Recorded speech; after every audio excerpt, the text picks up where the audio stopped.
ಕರ್ಮ ನನ್ನ ಮಗನೂ ಬಿಡೋದಿಲ್ಲ, ಇದಂತೂ ಸತ್ಯ. ನನ್ನ ಮಕ್ಕಳನ್ನ ಬರ್ದಿಟ್ಕೊಂಡಿರಿ. ಈ ಜೀವಿ ಎಷ್ಟು ಅಯ್ಯೋ ಅಂದಿರ್ತದೆ ಅದಕ್ಕೆ ಡಬ್ಬಲ್ ಅನುಭವಿಸ್ತೀರ ನನ್ನ ಮಕ್ಕಳ. ಇದ್ದೇ ಮಾತು ನೋಡಿ ಗುರು, ಚಿಕ್ಕ ಮಗು ಊರೋದು.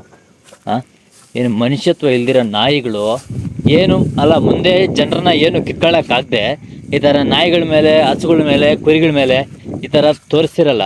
ಸ್ವಲ್ಪನಾದ್ರೂ ನಾಚಿಕೆ ಬೇಡವಾ?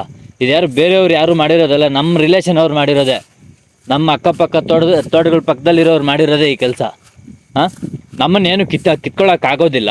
ಅದರಲ್ಲಿ ಈ ನಾಯಿಗಳ ಮೇಲೆ, ಕುರಿಗಳ ಮೇಲೆ ಲಾಸ್ಟು ಒಂದು ವರ್ಷ 2 ವರ್ಷದಿಂದ ಒಬ್ಬ ನನ್ನ ಮಗ ಬಂದುಬಿಟ್ಟು ಒಂದು ಕುರಿನ, ಅದು ಗರ್ಭಿಣಿ ಆಗಿರೋ ಕುರಿನ ಇನ್ನೂ ಒಂದು 15-20 ದಿನದಲ್ಲಿ ಮರಿ ಆಗುತ್ತೆ.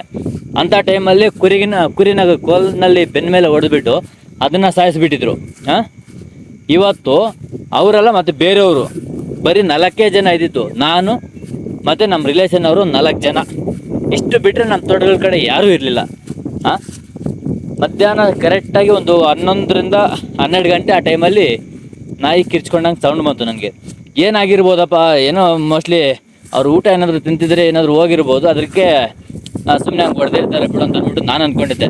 ಇವಾಗೆಲ್ಲ ಹಸುಗಳನ್ನೆಲ್ಲ ಒಳಗಡೆ ಕಟ್ಟಾಕಿ ಇವಾಗ ನೋಡಿದ್ರೆ ಗುರು ರಕ್ತ ಹರಿತಾ ಇದೆ. ಸ್ವಲ್ಪನಾದರೂ ನಾಚಿಕೆ, ಮಾನ, ಮರ್ಯಾದೆ ಬೇಡವಾ ನನ್ನ ಮಕ್ಕಳಿಗೆ? ದಯವಿಟ್ಟು ನೀವು ಎಷ್ಟಾದರೂ ಏನು ಬೈಕೊಂಡ್ರೂ ಪರವಾಗಿಲ್ಲ, ಆದರೆ ಇಂಥ ಕಡು ಪಾಪಿ ಜನರು ನನಗೆ ಏನು ನೋ ವರ್ಡ್ಸ್ ಹೇಳ್ಬೇಕು ಅಂದರೆ ನೋ ವರ್ಡ್ಸ್. ಇಂಥ ದೇವರು ಅನ್ನೋದು ಕಣ್ಮುಚ್ಕೊಂಡಿರೋದಿಲ್ಲ, ಖಂಡಿತ ಪ್ರತಿಯೊಂದು ನೋಡ್ತಾನೆ ಇರ್ತಾರೆ. ನಾಯಿಗಳನ್ನಾಗಲಿ ಬೇರೆ ಯಾವುದೇ ಜೀವಿಗಳನ್ನಾಗಲಿ ನಾವೆಷ್ಟು ಪ್ರೀತಿ ಕೊಡ್ತೀವೋ ಅಷ್ಟೇ ಪ್ರೀತಿ ಅವು ತೋರಿಸ್ತವೆ.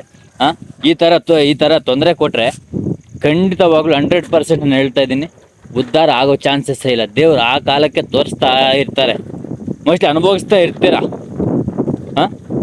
ಬೇಕಿತ್ತ ಇದೆಲ್ಲ ನಿಮಗೆ? ನಿಮ್ಮ ಜನಕ್ಕಷ್ಟು